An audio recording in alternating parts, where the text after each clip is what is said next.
All right, Wealth Nation, you have finally made six figures. You've made it. You're rich. Congratulations. Or at least that's what you thought until you realize that you're still living paycheck to paycheck.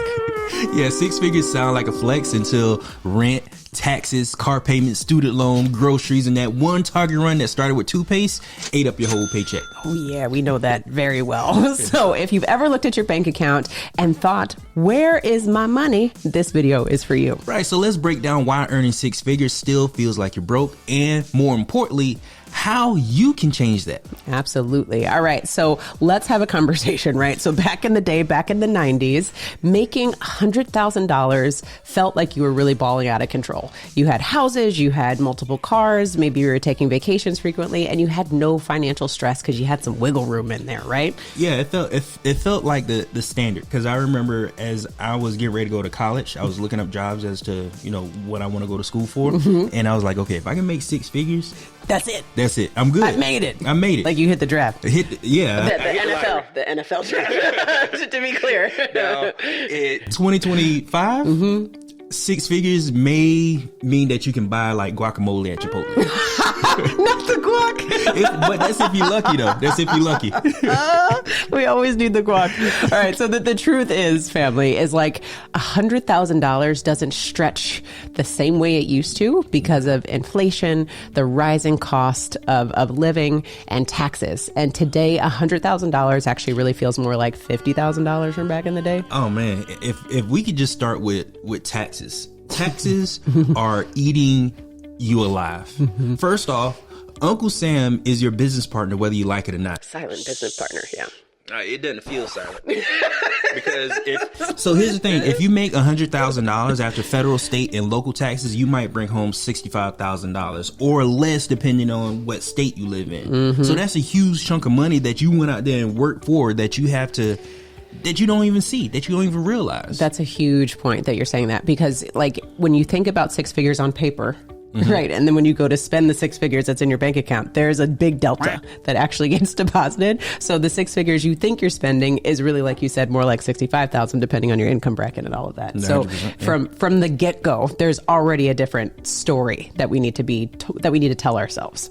So let's fast forward. Let's say you get a raise, and then all of a sudden your lifestyle goes up. It's called income creep. We get a new car, we get a nicer house, we get nicer things. You get $8 oat milks at Starbucks multiple times a week because you feel like you deserve it, right? That's what we tend to do once we get more money.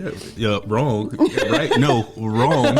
You just gave yourself a pay cut, because lifestyle creep means that your expenses rise with your income. So you're still living paycheck to paycheck, just with fancier stuff. You're drinking nicer coffee. You have nicer clothes, but you gave yourself a pay cut. And six figures doesn't hit the same way it used to because we are chunking down our income every single day, every single year towards debt, right? Because many of us have debt because we're living paycheck to paycheck, because now we can't afford to live the lifestyle that we feel like we need to afford because of inflation and of debt and all these things. Yeah, on top of inflation, you got interest rates that went up. So you got credit cards, you got student loans, you got car payments. If your income is tied up in payments, you're working to pay off other people and not yourself, which is the most important person in this scenario, because you're the one that's actually going out there working again. And we're going to get into how we actually move forward with this, right? Yeah. Because the biggest reason that you still feel broke is because you are relying 100% on your earned income, right? If you stop working, the money stops flowing.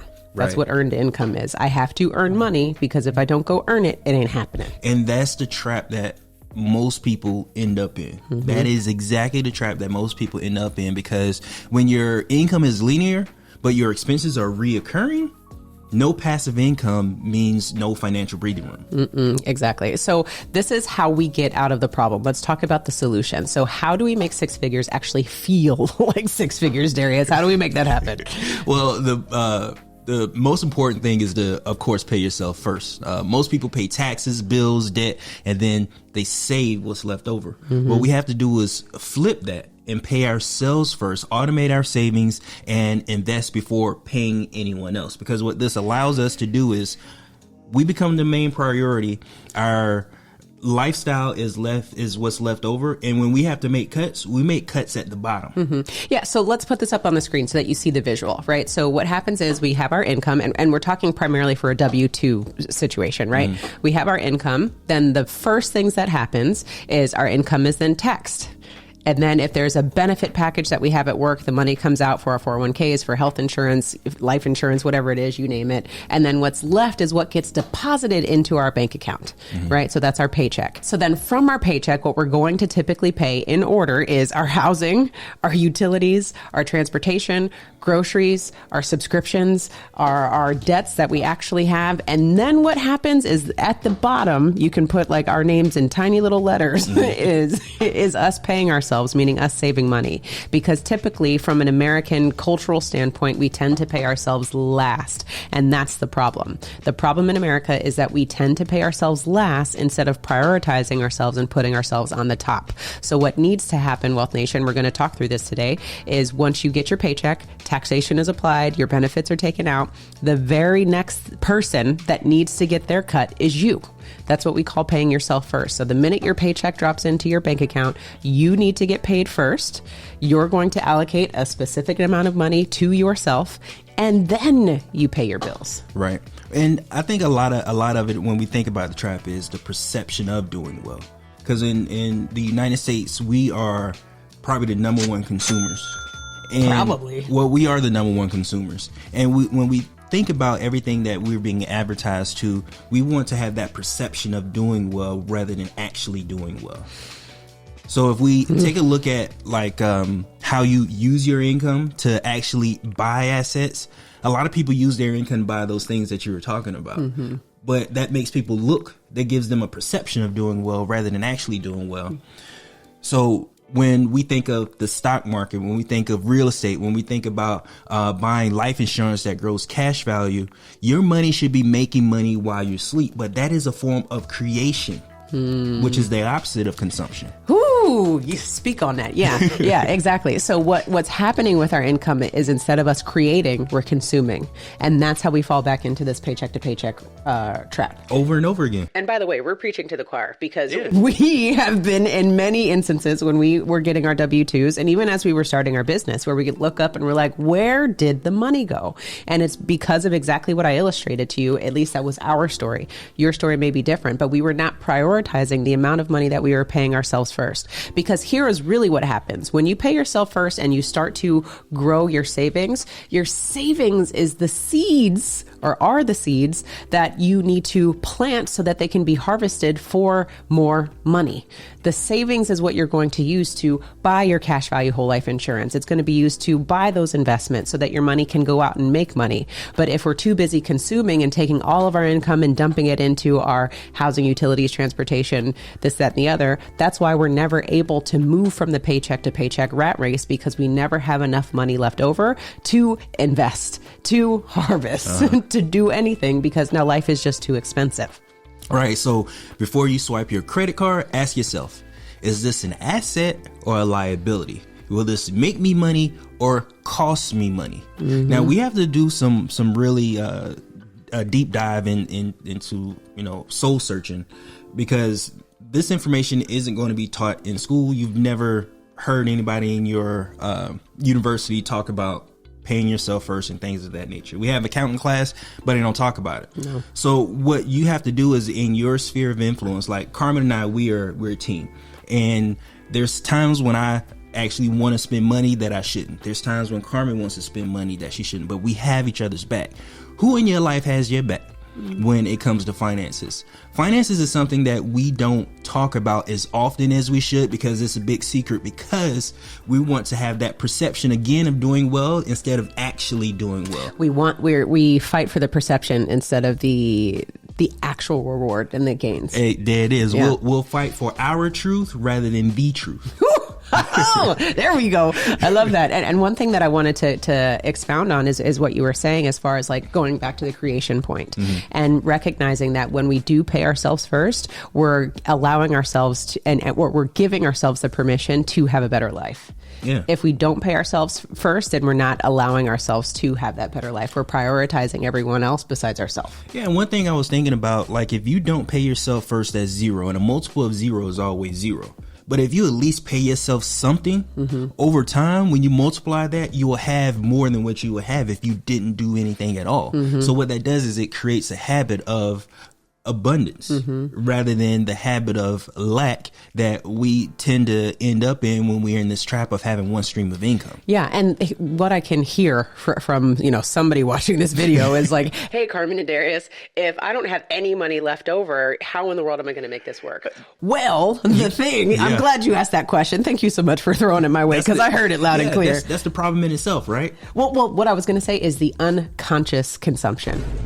Right? Because on paper, we may have a perfect spreadsheet and everything adds up. But what we're not considering is all of those little runs, all of those tiny little paper cuts, that eventually get us to just bleed to death. Right. And we don't think about the Target runs, the Starbucks runs, all of those little unconscious things where you're like, oh, $8 here, $10 here. That's the unconscious spending that we want you to really start prioritizing and figuring out, is this serving me? Right? So going back to what I want to make sure that you all are hearing from us is this isn't about a scarcity mindset.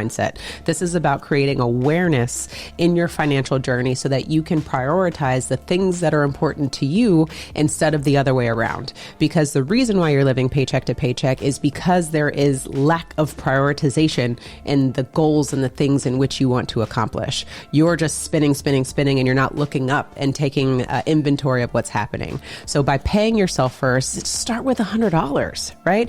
Anybody today can start with $100, $50, whatever makes sense to you, but just put it in your savings account and don't touch it. Right. And then figure out, no, I'm not going to take Starbucks. I'm not going to go to Target. I'm not going to do all these things because I am paying myself $50. And that's just what's going to happen. And then you continue to do it. And how this really changes is when you automate. You make your direct deposits directly go into a checkings account and a savings account. And it's a savings account, maybe, I don't know how disciplined you are, but maybe it's a savings account that's off on a whole nother island that you don't have access to. It could be a little bit closer to you if you have more discipline, but the point is automate it. Put it in Cayman Islands. You might have to. So pay yourself first. That was a joke, ladies and gentlemen. We're not saying it get you an offshore account. Not today, at least. That's another video. So the point is figure out what you're going to pay yourself. Then next, automate it so that you can make sure that it happens, and then keep doing it over and over again. And you will see the rewards. You'll be able to have a sense of financial peace. Because the other thing that I want to touch on really quickly, because I know we're going into it, financial peace isn't about the investments that you have, if I may, right? And financial peace is about the breathing room that you have when you can afford your life. When your tire busts and you're like, I got it. When your child is sick and you're like, I got it because I can afford the doctor bills. When there's a leak in your roof and you're like, it's all right, I got it. That's financial peace. I feel like we put so much pressure on ourselves to be like, I need these investments and I need to do this and I need to do that. Like, let's take a step back, family, a whole step back, and just figure out how we can save more aggressively, prioritize ourselves so that when life happens, we can afford it and we don't have to go into debt for our life. Yeah, that goes back to the reception. They want to have all this money put aside or put into investment so that it can be said that I have this, perception, rather than actually having it. What we're saying is, forget all that. Just worry about yourself. Worry about what's in your bank account. Don't spend your credit card past what you actually have in your bank account. Don't spend past zero. What Carmen and I do is we put our money in savings first, and then whatever's in our checking account, we have the ability to spend it as much as we want to until it's gone if we want. Because we've prioritized saving first, paying ourselves first, and which means that we'll always have money in our accounts. Absolutely. Your ability to earn is your biggest wealth building tool. So we have to reframe how we earn money and what we do with our money, because you need to then learn how to protect it with the right financial strategies, including life insurance or long-term financial planning. But we can't get there yet, family, until you start crawling. And that's by prioritizing and saving saving and paying yourself first. Right. The problem isn't that 6 figures isn't enough. It's how we use it. If your money isn't working for you, it's working against you. Say that again. If your money isn't working for you, it's working against you. 6 figures does not have to feel broke if you learn how to build wealth the right way. Right. So tell us in the comments, what's your biggest money struggle right now? Let's talk about it. And if you are ready to take control of your money and actually make your income work for you, then check out our program, the Financial Freedom for Your Whole Life program, where we teach you exactly how to do this. So hit the like button and subscribe for more Money Game, and we'll see you in the next video. And remember to own your own lifestyle. Or someone else will. And we'll see you in the next video. Remember to. Okay, good.